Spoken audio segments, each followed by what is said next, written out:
আনন্দম টিভিতে আপনাদের সকলকে স্বাগত জানাচ্ছি। সুপ্রিয় বন্দ্যোপাধ্যায় আমাদের সঙ্গে।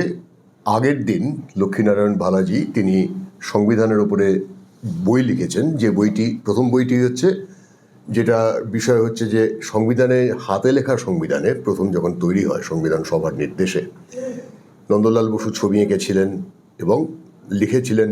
হাতের লেখাটি ছিল হচ্ছে ওই হিন্দিতে বসন্ত কৃষ্ণ বৈদ্য আর ইংরেজিতে প্রেম বিহারী নারায়ণ রায়জাদা। এই যে কাজটা, এই কাজটা আমরা আগের দিন শুনেছিলাম 12 নম্বর অনুচ্ছেদ, 12 নম্বর থেকে আমরা শুনবো আজকে, তাই তো? 13 থেকে শুরু। সংবিধানের ভাগ 13 ভারতের ব্যাপার বাণিজ্য নিয়ে কি ধরনের ব্যবস্থা থাকা উচিত সেটা নিয়ে লেখা আছে। সেখানে ছবিটা কি, আর তার উপরে ছবি আছে ভগীরথের দ্বারা গঙ্গার অবতরণের চিত্র। তো এর কারণ হলো যে নন্দলাল বোস এটা বুঝাতে চেয়েছেন যে ইংরেজ আর তার আগে মুঘল এরা ভারতের সমস্ত আর্থিক ব্যবস্থা তছনছ করে রেখেছে।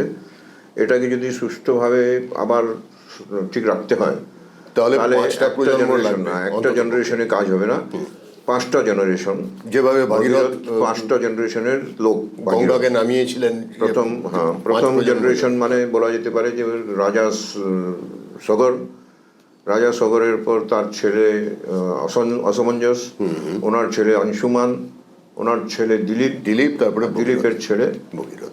আমাদেরও 5টা ভাগীরথ। ভাগীরথের একটা বিশেষত্ব ছিল যে উনি মাটির নিচের জলের প্রবাহ থাকলে তার অনুভূতি করতে পারতেন, কারণ উনি উল্টো জন্ম নিয়েছিলেন, যেটা স্বাভাবিকভাবে গর্ভের থেকে বেরোবার সময় গর্ভের মানুষের মাথাটা আগে ওনার পা বেরিয়েছিল।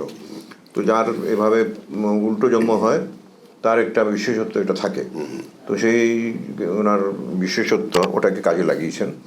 ভাগ 14 সংঘ আর রাজ্য, মানে কেন্দ্র রাজ্য, এদের ভিতরে ভালো একটা সম্পর্ক থাকা চাই। তো সেই সম্পর্ক মুঘলকালীন অবস্থায় একমাত্র আকবরের মেনটেন করতে পেরেছিলেন। সেজন্য আকবরের দরবার এখানে দিয়েছেন উনি। আর আকবরের মেনটেন করার বিশেষত্ব এটা ছিল যে উনি শুধু যুদ্ধ নয়, বৈবাহিক সম্পর্ক স্থাপন করে নিজেদের ভিতরে আন্ডারস্ট্যান্ডিংটা করিয়ে নিতেন। তো এইভাবে ওনার বিশেষত্ব এটা ছিল। আর মাত্র 4 বছর রাজত্ব করে বাবর যতটা অত্যাচার করেছে, বা 40-এর বেশি বছর রাজত্ব করে আওরঙ্গজেব অত্যাচার করেছে, তার তুলনায় আকবর প্রায় 49 বছর রাজত্ব করেছে, কিন্তু ওদের তুলনায় অত্যাচার কম করেছেন। এটা নন্দলাল বোসের হয়তো ভাবনা ছিল, আর সেই জন্য সেই চিত্রটা উনি ওখানে এঁকে দিলেন। নির্বাচন ভাগ 15 ভারতের নির্বাচনের কি কি ব্যবস্থা থাকবে সেটা সংবিধানে লেখা আছে, কিন্তু সংবিধান এটা লিখতে পারে না যে আপনার কি ধরনের নেতৃত্ব আপনাকে চয়ন করতে হবে। নন্দলাল বোস সেই চিত্রটা এঁকে দিয়ে আমাদের সামনে একটা উদাহরণ প্রস্তুত করে দিলেন যে যাকে আপনারা নির্বাচিত করবেন সে পরাক্রমী হওয়া চাই, ত্যাগী হওয়া চাই। পরাক্রমের প্রতীক হলেন শিবাজি, আর ত্যাগের প্রতীক গুরু গোবিন্দ সিংহ। তো এইভাবে দুজনের চিত্র এঁকে উনি এই সংকেতটা দিয়ে দিয়েছেন। তারপর আরক্ষণ, বিশেষ করে মহিলা আর অল্প সংখ্যক, এদের আরক্ষণের বিষয়ে চিন্তা করতে হবে, এটা এই চ্যাপ্টারে লেখা আছে। তো এখানে উনি একটা কমন প্ল্যাটফর্মে দুজনকে, বিপরীত ধর্মী দুজন, এক পুরোপুরি দেশপ্রেমিক, এক মুঘল প্রেমী, কিন্তু দুজনেই ইংরেজ বিরোধী কাজ করেছেন বা ইংরেজদের বিরোধিতা করতে গিয়ে বলিদান হয়েছেন। সেই জন্য ঝাঁসি কি রানী লক্ষ্মীবাই আর টিপু সুলতান, এই দুজনকে এখানে এঁকে দিয়েছেন, যাতে আরক্ষণের জন্য এই দুটো আমরা মনে রাখি আর কি। ভাগ 17 আমাদের দেশের রাজভাষা কি হবে সেটা লেখা আছে, তাতে হিন্দি রাজভাষা থাকবে। তো হিন্দি, এখন গান্ধীজি যেহেতু গুজরাটি হয়েও হিন্দি শিখেছিলেন বা হিন্দি বলতেন আর হিন্দি আগ্রহ করেছিলেন, সেই জন্য ওনার চিত্র এখানে আঁকা, গান্ধীর ছবি আছে। হ্যাঁ, তারপরেরটা হলো ভাগ 18, এটা আপাতকালীন অবস্থায় ভারতবর্ষে আমরা কিভাবে ওটাকে সামলাবো এটাতে লেখা আছে। আর তাতে মহাত্মা গান্ধীর চিত্র আবার দিয়েছেন, যে সব থেকে বেশি বিপদ যেখানে ছিল নোয়াখালীতে, সেখানে গিয়ে উনি শান্তি স্থাপনা করলেন। এই চিত্রটা দিয়ে ওটা দেখিয়ে দিলেন যে যার হাতে যদিও নেতৃত্ব আছে, প্রকৃতপক্ষে কিন্তু উনি উল্টো কাজই করেছিলেন। সেটা উনি আলাদা সবসময় অত্যাচারের মানে মুখোমুখি হয়ে হয়ে অহিংসার কথা বলতেন। এটা উল্টো ছিল আর কি ঘটনাটা। ওনার মানে অহিংসা রক্ষার জন্য কত বেশি যে হিংসা হলো সেটা হিসাব করতে গেলে তো বলতে হবে যে অহিংসার কোনো মানেই ছিল না। ঠিক। কিন্তু ওনার যেহেতু এই ধারণা ছিল যে যুদ্ধ মানেই হিংসা, সেই জন্য ভাগ 19-এরও একই ধরনের আমরা জিনিসটা দেখছি, যে ভাগ 19-এর প্রশাসনিক ব্যবস্থা ভারতবর্ষের কী ধরনের থাকবে স্বাধীন ভারতের, তার বিষয়ে লেখা আছে। তো নন্দলাল বোস তার উদাহরণ হিসাবে বলে দিয়েছেন যে অলরেডি নেতাজি সুভাষচন্দ্র বোস সেই ব্যবস্থাটা করেছিলেন। কারেন্সি থেকে আরম্ভ করে বিভিন্ন জায়গায় কাকে বসানো হবে, শাসন ব্যবস্থা কী ধরনের থাকবে, কার হাতে থাকবে, অফিসার টাফিসার কারা কারা কি কি ধরনের থাকবে, নেতাজির পুরো যে সিস্টেমটা সেটাকেই তিনি উনি ছক এঁকে দিয়েছিলেন। যে কারণে এটাই সেই জন্য এই চিত্রটা এখানে দেওয়া হলো আর কি। তারপর যে তিনটে চিত্র আছে, ভাগ 20, 21, 22। তো 20, 21, 22-এ প্রাকৃতিক আর ভৌগোলিক ভারত। তাতে প্রথম 20-এ আছে আকাশ আর পাহাড়, 21-এ আছে জমি।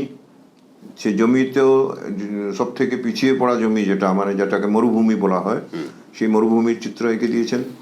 আর তৃতীয় হলো জল, অর্থাৎ সমুদ্র আর নদী।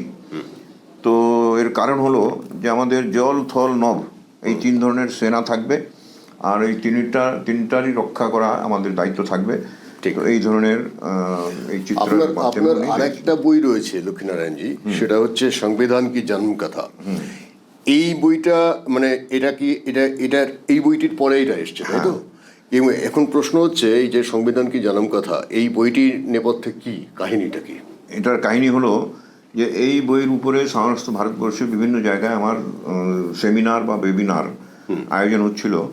তাতেই দিল্লি ইউনিভার্সিটির ল ডিপার্টমেন্টের দ্বারা একটা আয়োজিত ওয়েবিনার, সেই ওয়েবিনার শেষ হওয়ার পর আমার কাছে ফোন এলো, আচ্ছা, যে আপনার এই ওয়েবিনারটা রিটায়ার্ড চিফ জাস্টিস R.C. লাহোটি উনিও শুনেছেন আর আপনাকে ধন্যবাদ জানাতে বলেছেন। আমি খুব খুশি হলাম, যে ঠিক আছে, ধন্যবাদ গ্রহণ করলাম।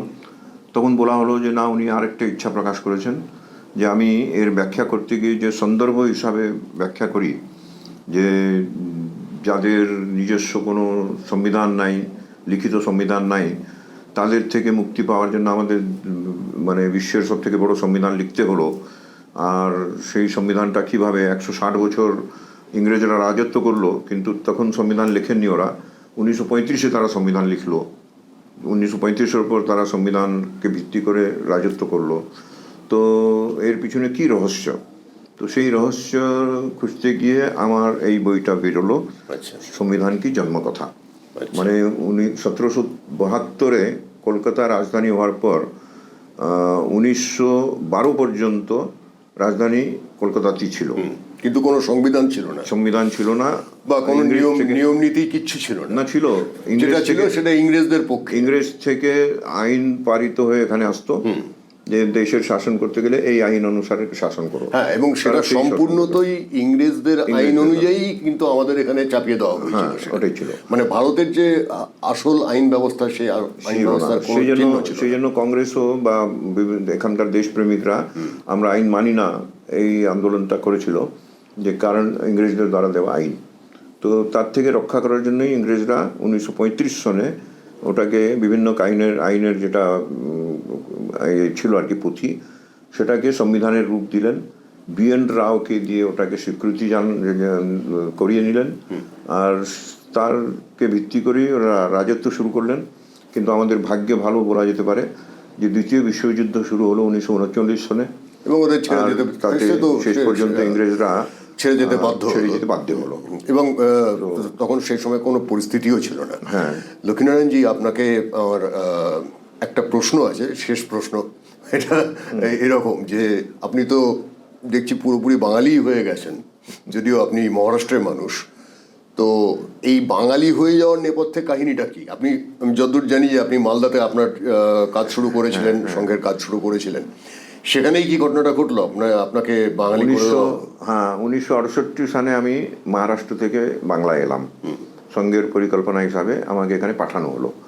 আর প্রথম আমার নিযুক্তি হলো মালদা নগর প্রচারক হিসাবে। তো মালদায় প্রথম দিনেই আমাদের যে কার্যকর্তাদের বৈঠক হলো, সে বৈঠকে আমার পরিচয় দিতে গিয়ে যখন আমি বললাম যে আমি লক্ষ্মী নারায়ণ ভালা, তখন বলা হলো যে এখানে তো আপনাকে কেউ লক্ষ্মী নারায়ণ বলবে না, লক্ষ্মী নারায়ণ বলবে। ঠিক আছে, লক্ষ্মী নারায়ণ হয়ে। তখন আরেকজন বললেন যে লক্ষ্মী নারায়ণ দা, এত বড় নাম কেউ দা দিয়ে বলবে না, কাজেই এটাকে দুভাগে ভাগ করতে হবে, হয় আপনাকে লক্ষ্মী দা বলা হবে, না হয় নারায়ণ দা বলা হবে। তো ওখানে আরেকজন কেউ ছিলেন, উনি বললেন যে এই নারায়ণ দা তো আমি আছি। তখন বলা হলো ঠিক আছে, ইনি যদি নারায়ণ দা, এবং আপনি লক্ষ্মী দা। এই যে লক্ষ্মীদা বলে, লক্ষ্মীদা, সেখান থেকে কি হলো, ওনার ইমেল অ্যাড্রেসটাও লক্ষ্মীদা@gmail.com, সেটাও জানানো হয়ে গেল সবাইকে।